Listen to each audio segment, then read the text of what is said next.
قرآن مجید میں 5 جگہ اللہ کے حق کے بعد فوراً والدین کا حق ہے. وَقَضَىٰ رَبُّكَ أَلَّا تَعْبُدُوا إِلَّا إِيَّاهُ وَبِالْوَالِدَيْنِ إِحْسَانًا. تیرے رب نے فیصلہ کر دیا ہے کہ اس کے سوا کسی کی بندگی نہیں کرو گے اور والدین کے ساتھ نیک سلوک کرو گے. اللہ کے حکم کے بعد، اللہ کے حق کے بعد والدین کا حق ہے. سورہ لقمان میں انشکر لی ولوالدیک، شکر ادا کرو میرا بھی اور اپنے والدین کا بھی. اور سورہ بنی اسرائیل میں تو کیا تفصیل آئی ہے. اما یبلغن عندک الکبر احدہما او کلاہما فلا تقل لہما اف ولا تنہرہما وقل لہما قولا کریما واخفض لہما جناح الذل من الرحمۃ وقل رب ارحمہما کما ربیانی صغیرا. اگر تمہارے والدین میں سے ایک یا دونوں تمہارے پاس بڑھاپے کی عمر کو پہنچ ہی جائے، انہیں کبھی اف تک نہ کہنا، دل نہ توڑنا ان کا، چھاتی چوڑی کر کے بات نہ کرنا، ان سے کندھے جھکا کر بات کرنا، ادب سے گفتگو کرنا. قل لہما قولا کریما واخفض لہما جناح الذل من الرحمہ، اپنے کندھوں کو جھکا کر رکھنا.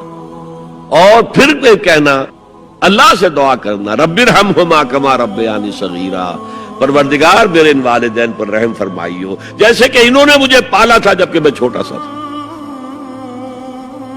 تو خاندان کے نظام کو مستحکم کرنے کے لیے 3 ڈائمنشنز ہیں. جیسے ایک کمرہ ہے، چوڑائی ہے، لمبائی ہے، اونچائی ہے.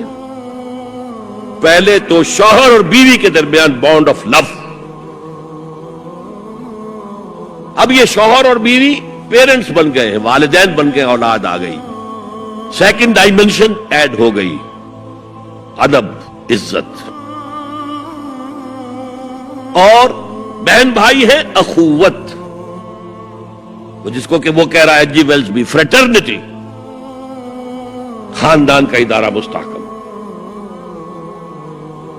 یہاں ایک نقطہ اور بیان کر دوں. لیگل لیول پر بیوی کے حقوق کم ہیں، شوہر کے زیادہ ہیں. الرجال قوامون علی النساء، سیدھی سیدھی بات ہے اور ہمیں ڈٹ کر کہنا چاہیے. اس سے زیادہ معقول بات کوئی نہیں. کسی ادارے کے 2 سربراہ برابر کے اختیارات والے نہیں ہو سکتے. لیکن اخلاقی طور پر جو ماں کا حصہ ہے، باپ کا حصہ اس سے 1/3 ہے. قرآن مجید میں آیا ہے نا، حملتہ امہ وہنا علی وہن وفصالہ فی عامین ان اشکر لی ولوالدیک. اسے اٹھائے رکھا اس کی ماں نے اپنے پیٹ میں، کمزوری پر کمزوری جھیل. کمزوری تو ہو رہی ہے، اس کا خون چوس رہا ہے اندر، جھونک جو ہے وہ چوس رہی ہے خون اس کا.